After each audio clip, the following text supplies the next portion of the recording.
Hello, I'm Armida Carr, bilingual speech language pathologist, owner, and founder of New Horizon Therapy.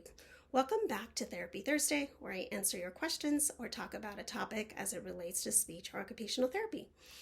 So, over the last few videos, I've been talking about services for children between the birth and 3, and then services between 3 and 5, if services are needed in the schools, a little bit about what that entails and paperwork that entails that. And today I wanted to talk a little bit about routines, especially routines for creating healthy routines for children. But now it's August, almost end of August. In Arizona, most schools have been in session for 5 weeks. Some of them started last week. So hopefully you have some sort of routine down. But as a parent myself, as a therapist who that I see of the kids every day that come in, I have a very specific routine in my speech sessions. And the kids know so well what I do first, what I do next, what I follow through with, and what I finish with. And the kids that and sometimes when I do get busy, I forget, oh my gosh, I need to set this routine. But from what I've seen in my profession is when the kids know, even when they're tiny, when they know this is what I'm going to do in speech, I have seen such significant growth in their speech and their language because I know exactly what I need to do. And of course, I keep adapting as needed as the kids are growing, and that has given me a sense of just routines and how important it is for kids to know what's coming next. There's less anxiety on their part, less anxiety on the parents' part. And I will say routines at home can be so different. I had 3 children myself, and I could tell you, what worked for one might not work for the other.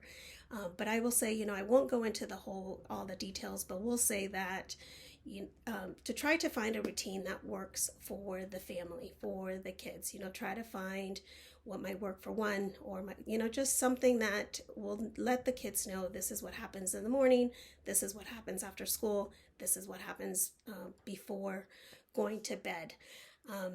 I had a routine, and I always try to keep a routine, and one of the routines included myself.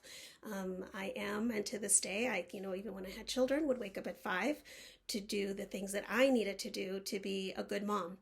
And then, I would start my day and, wake the kids up and kind of go through that. And again, I still do that to this day, wake up at 5. My kids are now grown and gone, but, that's something that I remember doing. It was just part of my routine. So with the kids, a lot of parents ask, when should we practice speech? We have schoolwork, we have all these activities going on. And I always tell them, pick 5 minutes. Either 5 minutes right before dinner, 5 minutes right after dinner, 5 minutes before a bath, 5 minutes before bedtime. And just we're going to work on your speech during this time. And really just, you can set a timer. I've set a timer before for kids. And the kids just know. They know that I'm going to practice, I'm going to sit, I'm going to focus, and it's going to be done in 5 minutes. And you'll be amazed how much more they're willing to participate.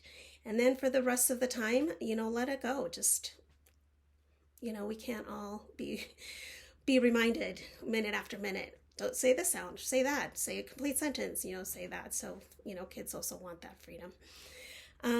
Let's see. So yeah, routines, important. Find some that work and have the kids help out in their own routine as much as possible. Give them that independence because that they grow from that as well.